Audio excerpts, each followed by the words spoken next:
I figured I would try this vlogging thing again. And today's random thoughts has to do with manifestation of the divine. I'm thinking a lot of the different types of paths, religions, and spiritualities out there, and the different ways that people try to describe or explain what divinity is, and how they're so sure the only and proper way to interact with divinity. And this has led me to kind of this basic understanding or basic thought that none of us have any idea what we're talking about. Like, none of us.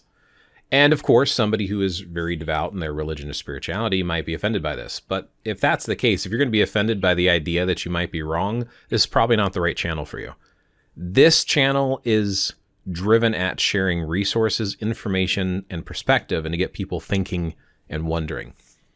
I also think that not only do we not understand or know what divinity is, but I think that we're needlessly and uselessly fighting over spirituality and religion when we really might be talking about the exact same thing, and we're kind of splitting hairs over nicknames or concepts. If we take the earth and each one of us takes a few moments and writes down details about where we live in our environment, we're going to get completely different things written down. Even if it's like your neighbor or somebody in the same neighborhood as you or in the same country, let alone around the world with completely different climates and ecosystems. But it's all the earth. We're talking about the earth. The earth is something I think that as humans we'd understand and comprehend. Divinity is not. Divinity, I think, is beyond our comprehension. All of these different paths have made attempts and efforts to write down their view on existence and what created us and how to interact with what created us.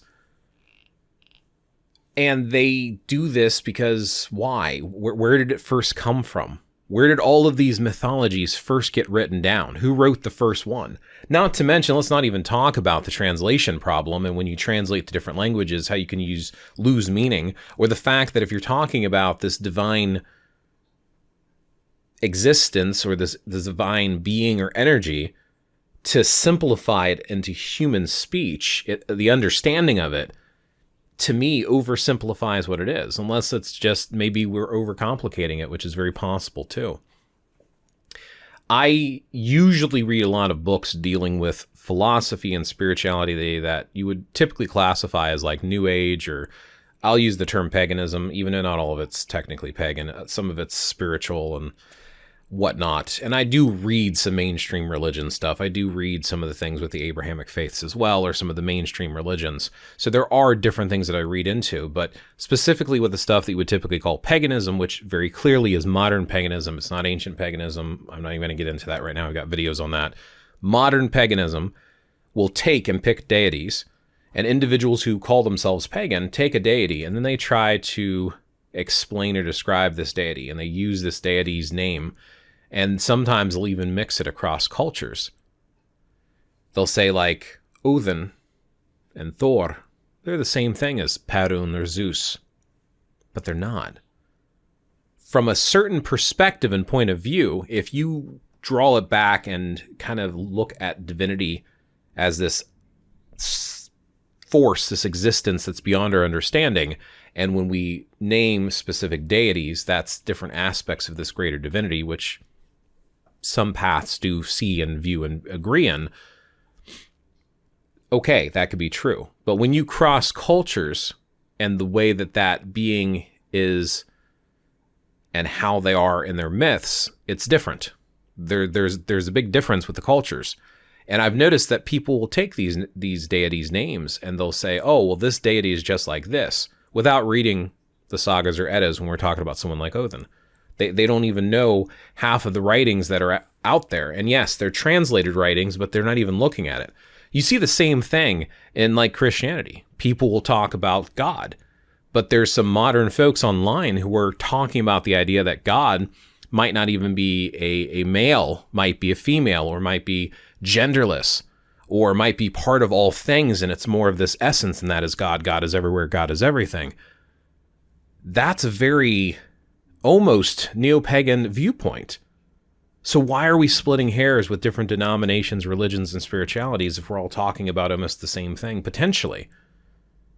When people look at stuff like magic and spellcraft, what's the difference between that and prayer? And I've covered this in other videos, so I won't dig into it too much right now.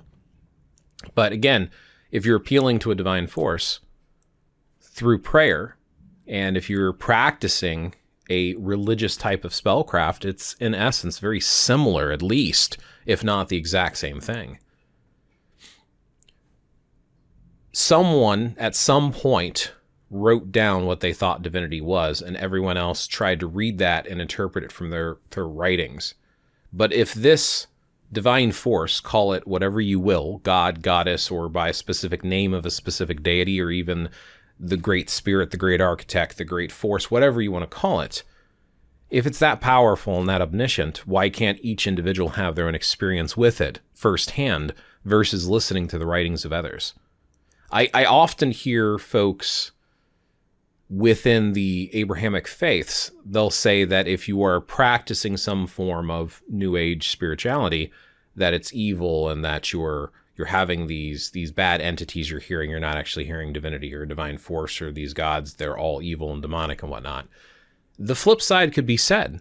How do you know as a Christian that you're hearing or feeling God's guidance or path? How do you know that that being isn't some sort of evil demonic thing or whatever it is that you believe? It's because it's faith. It's because what feels right. You have to trust your own instincts. I believe that to a certain degree, we're built and designed for reflexive survival. We can tell if something is threatening typically, and we'll avoid it. So I genuinely think that it is a good practice and a good frame of reference to trust that voice inside of you. Where that voice comes from, I guess we could debate in a separate video, but I feel like deep down we know. Like, typically, unless we have something mentally wrong with us, most people can tell the difference between right and wrong, I believe. And now, maybe that's influenced by the culture that we were brought up in. So maybe different cultures and different perspectives and different raising, maybe that moral compass could be broken, but I think we all have a moral compass. And I think that, yeah, I screwed up how to say compass there. We all have a moral compass, I believe. And I think that instinct and that intuition is something that you can rely on and believe in. I also, like I said, talking about divinity and the divine, if there's this something that created us, whether it cares or not, a lot of individuals who get into some of the New Age spiritual stuff and they move away from Christianity talk about stuff like seeing and feeling this creating force, however it's personified in your own mind, as part of all things. But I hear Christians talk about God in the same fashion, that God is in nature and is all living and breathing things. So why are we splitting hairs over it so much?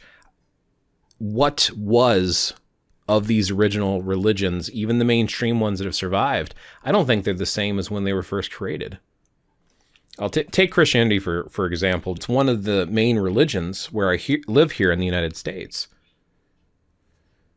But also, there's such a great variety of it, and it has evolved so much.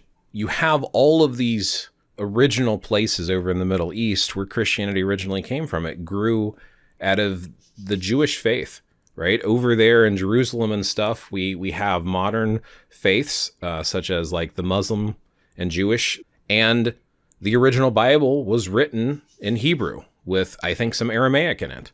And I think it might have even been a collection of scrolls, and they even took out stories, and then they translate it into different languages. And translation, we lose stuff, but each of the cultures it's gone into has fed into and adapted Christianity, which is why I think Christianity is so popular, is because of the adaptability.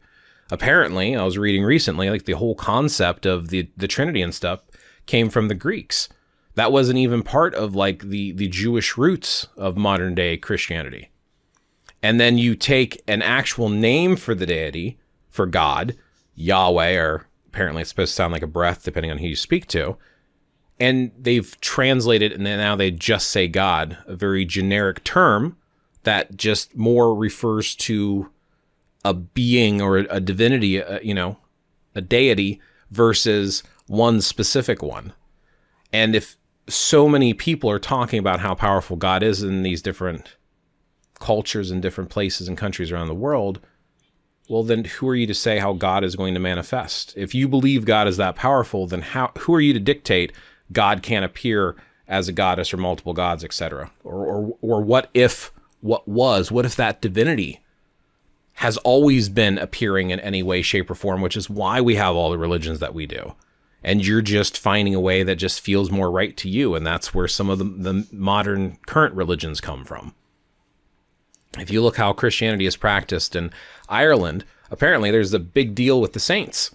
And if you look at a lot of the saints, they're very, very close to the two of the Danon, the children of the goddess Danu, Brigid and Saint Bridget. Or if you look at Saint Cornelius and Cernunnos as an example, they adapted that. Or if you go over to Iceland, and there's this interview I was seeing on YouTube, and they were asking people how they view Jesus, and some were talking about Jesus as being a spirit or a personification of the land itself. That is very Icelandic, how they view a lot of their beings as being one with the earth and living in the earth. So again, you're going to have this variety and this variance on how it's practiced. And like here in the US, we have all these denominations, so many denominations, even different translations of the Bible. So how do we know? How do we know which one is right or true? Honestly, I think at this point, you should probably look a little bit more for not only what feels right inside, but if you're looking for community, which group feels the most inviting, or like it's filling that void in your life that you're looking for by seeking religion. And that's if you're religious at all. Maybe you just want to be spiritual. But I've also realized that a lot of these different religions and spiritualities, a lot of them have wisdom. Even ones that have practices you wouldn't necessarily want to agree with, the core wisdom and advice and sayings are pretty profound across many of the religions and spiritualities out there. So yeah, I mean, that's kind of my main thought for the day. The thing I wanted to vlog about is the whole idea of what divinity is. And if it can appear in any form at once, because it's all powerful and all encompassing, some of us believe we are literally divinity and the divine and deity ourselves, because the different types of divinity and divine live inside of us. Life itself is the divine. So it permeates all things. It's literally nature. It's our pets. It's us. It's even the clothes on our back, the computer. Like, it's everything. Like, nothing can exist that is not divine. That's one concept that some of us have. So at that point, we're just splitting hairs over names. We know that this force and this existence is here, and it's capable of all things. It's capable of love and hate. It's capable of creation and destruction. It is all things that exist. Nothing can exist outside of it. If you take your own personal religion, if you are religious and you're watching this, how far off is that from the way that you view your form of divine creator force? How did you get to where you are today? How did you learn about divinity? Was it something written down? And why is it the word of humankind, which, by the way, again, you lose things through translation, how is that able to capture the concept and the idea of whatever it is that you believe in? I think we're all just kind of lost and all seeking and looking to connect. And some of us have found a connection and we share some of that wisdom, but we're always going to, in a way, corrupt this existence, this perfection, this thing that's unknowable with our limited ability to comprehend it and communicate that comprehension. That's at least my thoughts. So that's my rambling for today. Thanks for watching. If you enjoyed this, interact with the video, like it, put your comments below, share your thoughts. What are your thoughts on divine? What are your thoughts on divinity? What are your thoughts on religion or spirituality as a whole? And I will catch you in the next one. Always ask questions, share sources, and move forward. Make up your own mind.